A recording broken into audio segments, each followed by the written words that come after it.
Tenth economy chapter first. Chapter first से संबंधित जितना भी थ्योरी हम लोग पीछे वीडियो में देख चुके हैं। अगर आप लोग नहीं देखे हैं तो चैनल पर अवेलेबल है। टेंथ इकोनॉमी चैप्टर फर्स्ट का कई सारा पार्ट उसमें हम लोग देखे थे, बहुत सारे पार्ट में देखे थे। चैप्टर फर्स्ट पूरा कंप्लीट डिटेल में वहाँ समझाया गया है और बताया गया है, आप लोग अच्छे से देख सकते हैं उसे। देखिए अब आगे हम लोग करने जा रहे हैं चैप्टर फर्स्ट से संबंधित एमसीक्यू। तो इसमें सबसे पहले हम लोग क्या करेंगे, ऑब्जेक्टिव क्वेश्चन जो किताब में दिया हुआ है ऑब्जेक्टिव क्वेश्चन प्लस किताब में दिया है फिल इन द ब्लैंक्स, उसे करेंगे। उसके साथ ही साथ चैप्टर फर्स्ट से जितने भी एमसीक्यू बन सकते हैं जो हमारे बोर्ड एग्जाम में पूछे जाने की संभावना है, उसे हम करेंगे। यानी ये जो सेशन है, इस सेशन को अच्छे से आप लोग कर लेते हैं, ये जो वीडियो है इसे आप अच्छे से देख लेते हैं, तो चैप्टर फर्स्ट से संबंधित जितने भी एमसीक्यू बन सकते हैं सभी को दिया गया है। एक बार उस वहाँ पे देख लीजिए, यानी चैप्टर फर्स्ट से संबंधित जो भी थ्योरी उसे देख लीजिए और उसके बाद इसको ऑब्जेक्टिव क्वेश्चन कर लीजिए। यहाँ से कोई भी क्वेश्चन आपसे छूटेगा नहीं, ये पूरा गारंटी 100%। तो चलिए हम लोग यहाँ से स्टार्ट करते हैं। तो सबसे पहला क्वेश्चन देखते हैं, निम्न को प्राथमिक क्षेत्र कहा जाता है क्या? सेवा क्षेत्र, कृषि क्षेत्र, औद्योगिक क्षेत्र, इनमें से कोई नहीं। इसका आंसर क्या हो जाएगा? कृषि क्षेत्र।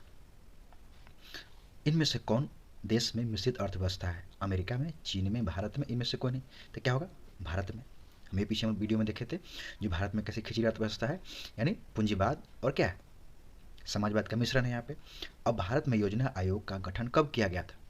15 मार्च 1950, 15 सितंबर 1950, 15 अक्टूबर 1951। इनमें से कोई नहीं। इसका आंसर क्या हो जाएगा?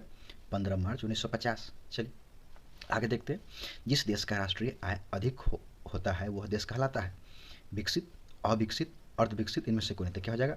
विकसित। चलिए अब आगे हम लोग देखते हैं फिल इन द ब्लैंक्स। तो भारत अंग्रेजी शासन का एक क्या था? उपनिवेश था। क्या हो जाएगा इसमें? उपनिवेश। ठीक। भारत अंग्रेजों ने भारतीय अर्थव्यवस्था क्या किया? जमकर उसका क्या किया?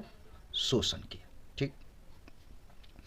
अर्थव्यवस्था आजीविका अर्जन की क्या है? एक प्रणाली। चौथा, द्वितीय क्षेत्र को डैश क्षेत्र भी कहा जाता है, डैश क्षेत्र भी कहा जाता है। क्या कहेंगे इसे? औद्योगिक क्षेत्र। क्या कहेंगे? औद्योगिक क्षेत्र। ठीक। आगे देखते हैं पांचवा, आर्थिक विकास आवश्यक रूप से एक प्रक्रिया है, परिवर्तन या परिवर्तनशील, ऐसे भी कर सकते हैं, परिवर्तनशील प्रक्रिया है। ठीक। अब छठा, भारत में आर्थिक विकास का श्रेय किसको जाता है? नियोजन यानी प्लानिंग। किसे? नियोजन यानी प्लानिंग। चलिए अगला देखते हैं फिल इन द ब्लैंक्स। 7, आर्थिक विकास की माप करने के लिए डैश को सबसे उचित सूचकांक माना जाता है। क्या होगा? प्रति व्यक्ति इनकम। प्रति व्यक्ति इनकम यानी पर कैपिटल इनकम, यानी प्रति व्यक्ति आय। ठीक। अगला क्वेश्चन 8वां, संसाधनों के मामले में धनी होते हुए भी बिहार की स्थिति डैश है। तो क्या हो जाएगा? बिहार की स्थिति दयनीय। ये क्या है? कमजोर है, कमजोर। ठीक।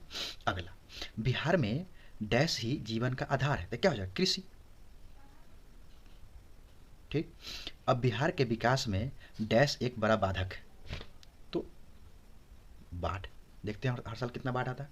चलिए तो ये तो हमारा हो गया बुक से।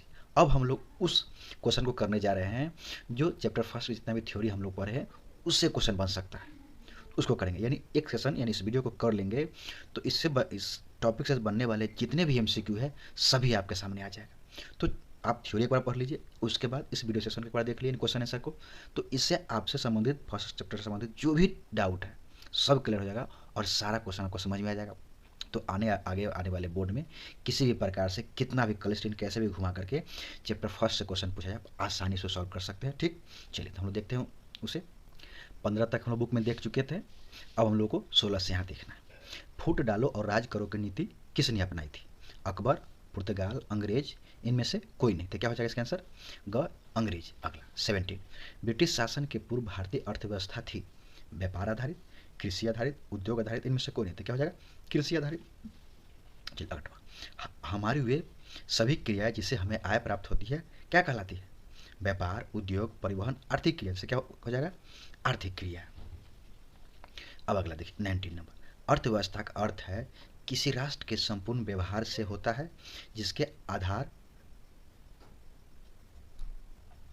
जिसके आधार कथन, यानी कह रहा है किसी राष्ट्र के संपूर्ण व्यवहार से होता है जिसके आधार पर, अर्थव्यवस्था का अर्थ, कोई एक अर्थशास्त्री है उनका ये कथन है, किसी राष्ट्र के संपूर्ण व्यवहार से होता है जिसके आधार पर, डायरेक्ट और भी बड़ा कथन है, इतना ही कथन देके क्या कर देगा, स्टॉप कर देगा और ये पूछेगा ये कथन किसका है, तो आर्थर लेविस का है, ब्राउन का है, महात्मा गांधी का है और इनमें से कोई नहीं। इसका आंसर क्या हो जाएगा 19 के क, यानी आर्थर लेविस। तो इन्हीं का कथन है किसी राष्ट्र, अर्थव्यवस्था का अर्थ है किसी राष्ट्र के संपूर्ण व्यवहार से होता है। ठीक, अब देखिए अगला क्वेश्चन नंबर 20, अर्थव्यवस्था आजीविका अर्जन की एक प्रणाली है, कथन है Jawaharlal Nehru, Karl Marx, Brown, इनमें से कोई नहीं। तो क्या आंसर हो जाएगा ब्राउन। इन्होंने कहा था अर्थव्यवस्था आजीविका अर्जन की क्या प्रणाली है। अब आगे देखिए क्वेश्चन नंबर 21, भारतीय अर्थव्यवस्था की संरचना को कितने भागों में बांटा गया है, 3, 2, 1, इनमें से कोई नहीं। तो क्या आंसर होगा 3, एक इसके क 3।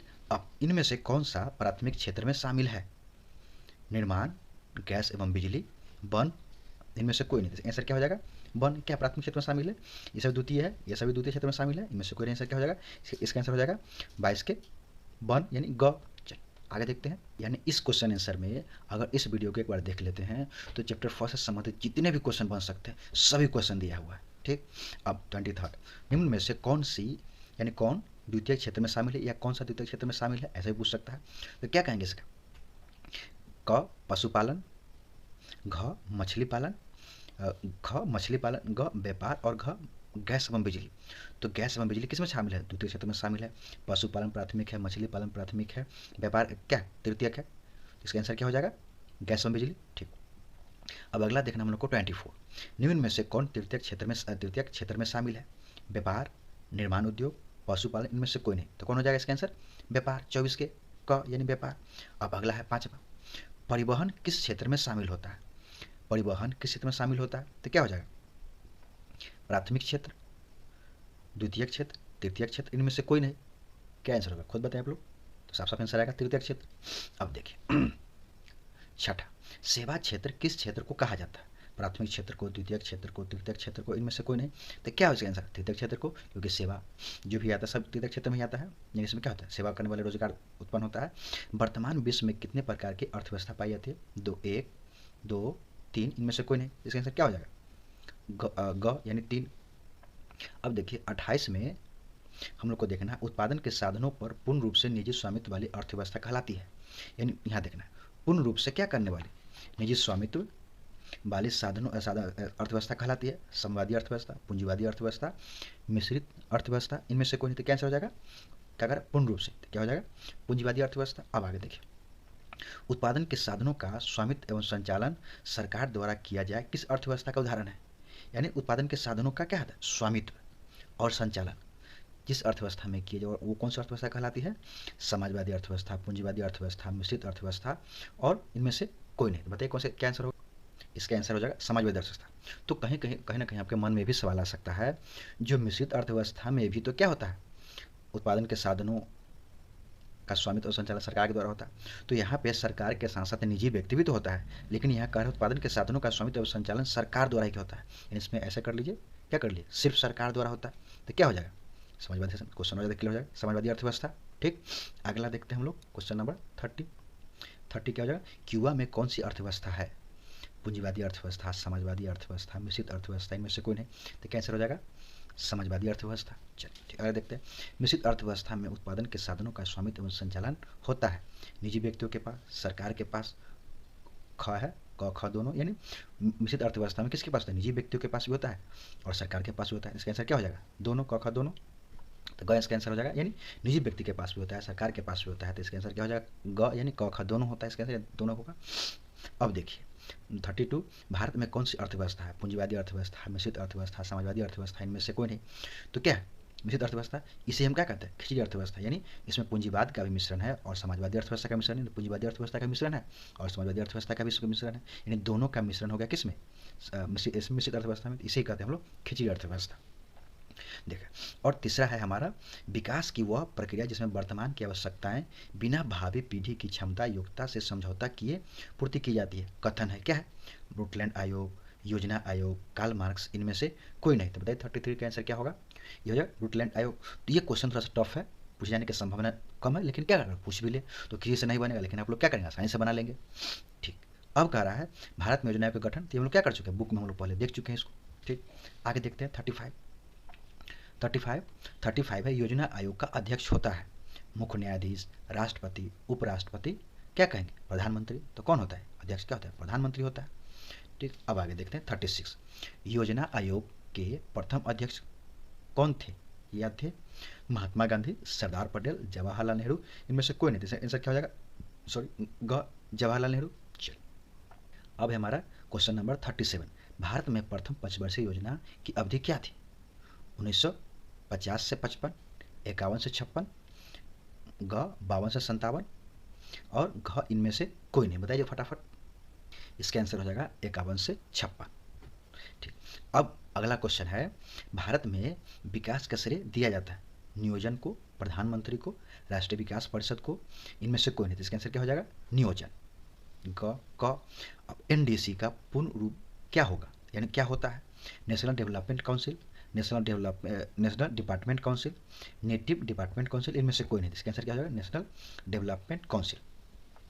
अब 40 नंबर, राष्ट्रीय विकास परिषद, इसी को हम लोग क्या कहते हैं, नेशनल डेवलपमेंट काउंसिल को कहते हैं हिंदी में राष्ट्रीय विकास परिषद। तो राष्ट्रीय विकास परिषद का गठन किया गया था, बताइए, 6 अगस्त 1951, 9 अगस्त 1952 और 6 अगस्त 1952, इनमें से कोई नहीं। फटाफट बताइए, इसका आंसर हो जाएगा 6 अगस्त 1952 यानी ग।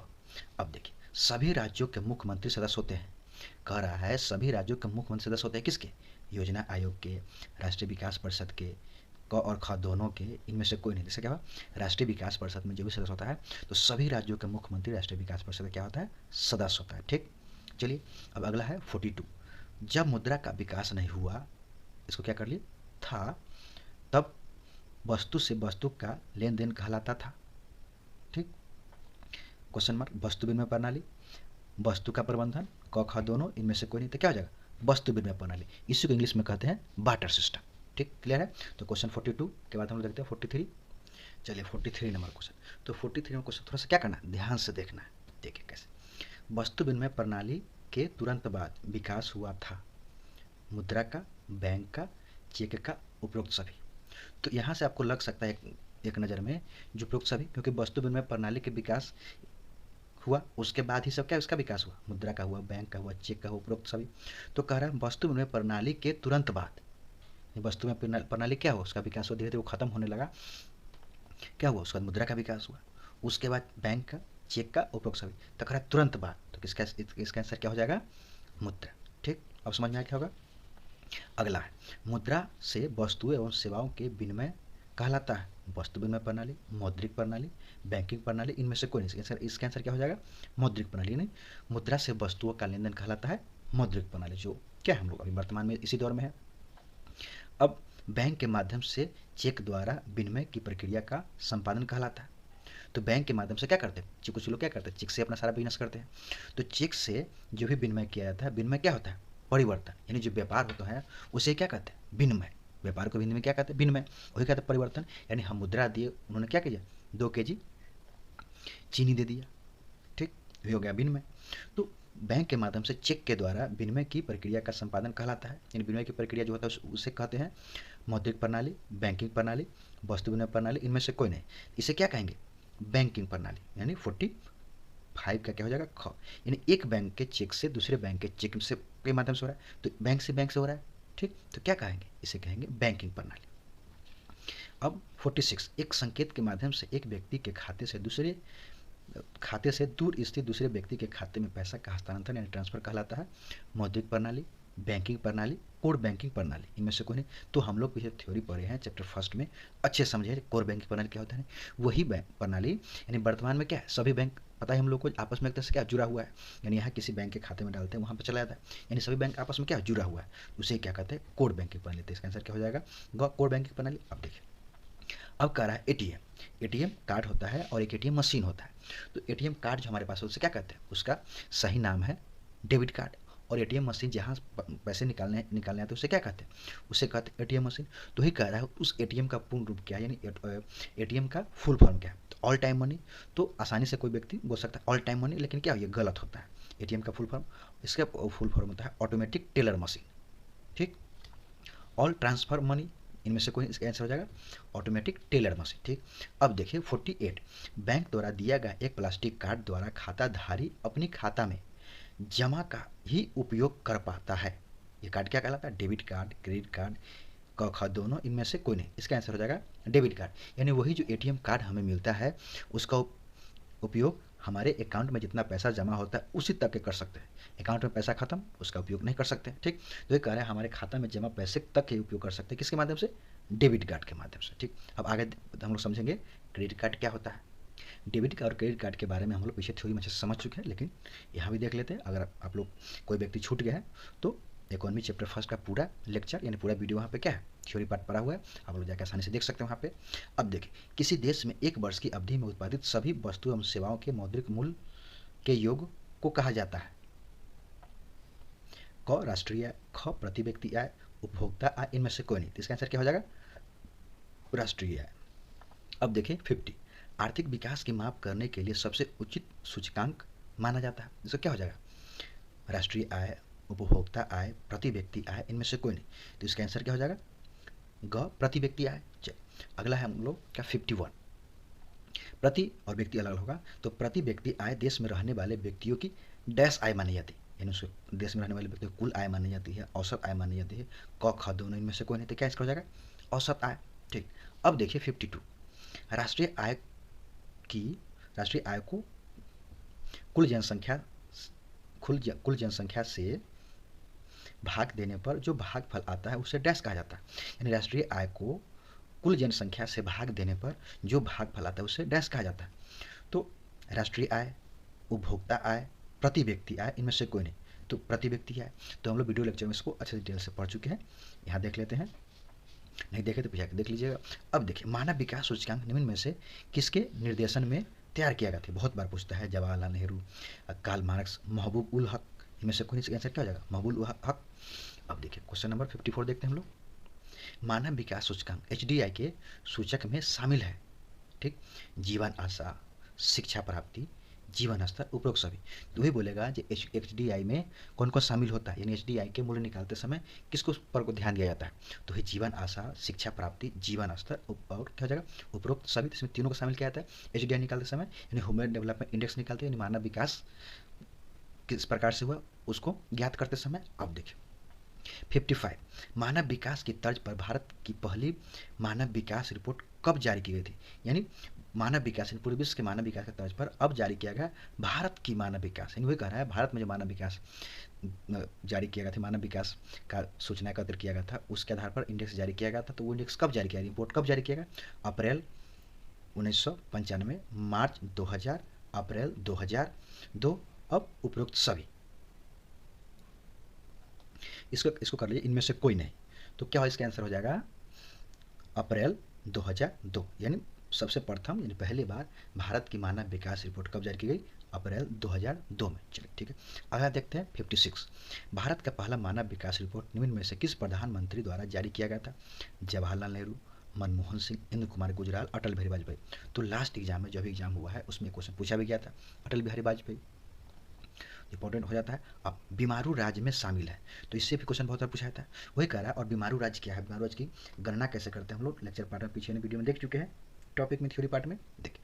तो कह रहा है बीमारू राज्य में शामिल है बिहार, मध्य प्रदेश, असम। तो क्या हो जाएगा इसके आंसर? उपरोक्त सभी, सभी तीनों शामिल है।